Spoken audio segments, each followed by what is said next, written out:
C'est ce qui s'est passé. Ça a été, je crois, une révolution pour les personnes qui ont entendu Jésus prier le Notre Père. Et ça, pour moi, j'aurais aimé ça voir le visage des disciples parce qu'ils ont dû être vraiment comme, wow, étonnés. Parce que oui, dans l'Ancien Testament, on peut voir un peu l'allusion de Dieu qui se présentait comme le Père de la nation d'Israël, mais les gens ne le percevaient pas comme leur Père un à un, pas du tout. Et puis là, Jésus a dit, voici comment vous devez prier notre Père. Et puis là, comme j'ai dit, j'aurais vraiment aimé voir leur visage parce qu'ils ont dû être vraiment étonnés.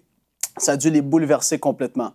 Moi, pour ma part, dans ma vie, ça a pris quelques temps avant que je réalise vraiment, si je peux dire ça comme ça, la dimension du Père, en fait. Parce que je priais à Dieu, toujours en l'appelant Dieu. Et c'est normal, Dieu est Dieu. Et on doit le respecter par rapport à qui il est, évidemment. Mais quand j'ai saisi le côté du Père, il veut vraiment être mon Père, ça a complètement tout changé dans ma vie, en fait. Et puis pourquoi ça a été comme ça, je ne sais pas. C'était juste comme ça. Il n'y avait pas eu le déclic, si je peux dire comme ça. En moi, je n'avais pas eu la révélation par rapport à ça. Maintenant, le titre de la pensée, c'est la révolution de Dieu à Père. Pourquoi je l'ai nommé comme ça? C'est qu'une des définitions que j'ai trouvées d'une révolution, ça dit une révolution est un changement, un bouleversement important et brusque dans la vie d'une nation. Et puis oui, dans la nation du peuple de Dieu, c'est ce qui est arrivé, c'est un bouleversement de comprendre cette dimension-là du Père. Jésus, évidemment, vous le savez, il est venu ici sur terre. Il est venu, premièrement, évidemment, pour donner sa vie pour le pardon des péchés de l'humanité, mais il est aussi venu nous montrer qui était Dieu. La parole nous dit qu'il était l'image du Dieu invisible. Et Hébreux, chapitre 1, le verset 3, la parole nous dit « Et qui étant le reflet de sa gloire et l'empreinte de sa personne, en soutenant toutes choses par sa parole puissante. » Et ça continue. Il était le reflet de la gloire de Dieu. Il était Dieu sur terre et il est venu nous montrer, oui, quelle est la nature de Dieu, comment est-ce qu'il nous voit, c'est quoi son cœur vis-à-vis des êtres humains.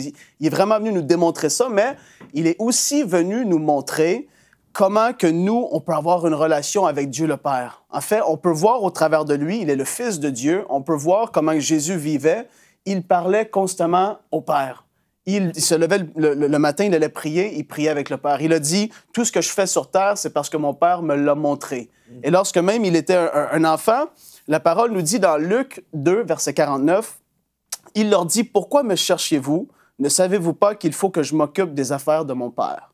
Il était conscient que Dieu, son Père, était là et que lui, il avait quelque chose à faire ici sur terre. Il voulait être un bon intendant de ce que Dieu lui avait confié. Il avait la perception, mon Père, oui, Dieu est Dieu, comme je l'ai dit, mais il a dit, mon Père, il m'a chargé, il m'a donné des choses à faire et je veux les accomplir.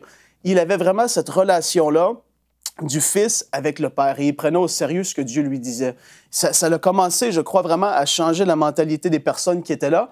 Les personnes ont dû commencer à se dire vraiment, mais wow, c'est quoi qu'il apporte? Comment est-ce qu'il vit cette relation-là avec Dieu? Parce que pour eux, Dieu, c'était le Dieu que, une fois par année, ils allaient offrir des sacrifices pour le pardon des péchés. Dieu, c'était lui qui était comme éloigné, inatteignable, intouchable. Dieu, c'est Dieu.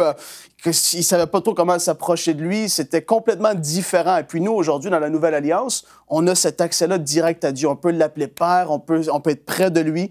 Il veut vraiment être celui, il veut devenir celui dans ta vie vers qui tu vas te tourner pour toute situation, toute circonstance. Un père, un bon père, même si tu n'en as pas eu un bon père, c'est celui vers qui tu vas pouvoir aller pleurer sur son épaule. C'est celui vers qui tu vas pouvoir lui dire tout, avoir confiance, sachant que oui, Dieu, ton Père, il va vouloir prendre soin de toi. Matthieu 6, 33, Jésus avait dit, ne vous inquiétez pas de toutes ces choses. Et après ça, les versets précédents avaient dit, votre Père qui nourrit les oiseaux, il va prendre soin de vous. Il voulait vraiment apporter la mentalité de Dieu qui est le Père. Il veut prendre soin de vous. Moi, je suis rendu un homme et mon père, il veut quand même prendre soin de moi. Il a un cœur de père vis-à-vis de moi. J'ai un bon père terrestre et j'ai cette image-là et je me dis, mais Dieu, il est encore meilleur. Il n'y a pas un père sur terre qui est parfait, mais il est le meilleur des meilleurs pères. Et quand tu dis Dieu, il veut être ton père. Comme j'ai dit, je reviens au début de la pensée, ça a dû être un bouleversement. Et pour moi, dans ma propre vie, ça a commencé à l'être quand j'ai commencé, dans mes temps de prière, à dire Père. Je fermais les yeux et là, je m'approchais de lui et je disais Père. Et là, c'est comme si ça l'a changé. Le degré d'intimité était plus le même. Je parlais plus à Dieu, si je peux dire qu'il était loin. il y a quelque chose qui s'est passé en moi, que j'ai vu Dieu différemment. J'ai commencé à le voir comme mon Père. Et puis, c'est ça qu'on veut vous transmettre comme message aujourd'hui, que vous puissiez voir Dieu comme étant votre Père, parce que c'est ce qu'il est. Si vous avez accepté Jésus dans votre vie, vous avez demandé le pardon pour tous vos péchés, vous êtes né de nouveau, vous êtes devenu un enfant de Dieu. C'est pas tout le monde qui est enfant de Dieu. Quand tu nais de nouveau, tu deviens un fils et une fille de Dieu et Dieu veut être ton Père.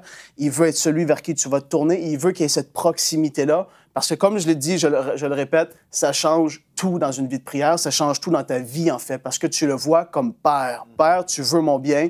Tu veux être celui vers qui je me tourne en toutes circonstances, en toute situation. Et c'est vraiment ça, la révolution de Dieu à Père. Mais ça a changé tout pour les disciples et Jésus l'a démontré ici sur terre. Il vivait d'une façon à faire ce que son Père lui demandait de faire. C'était complètement différent. Et puis, voilà pour la révolution. Evelyne, qui a changé beaucoup de vies, je le crois, sur cette terre. Amen! Retrouvez la suite de ce programme dans l'émission Bonjour chez vous sur ENCI TV.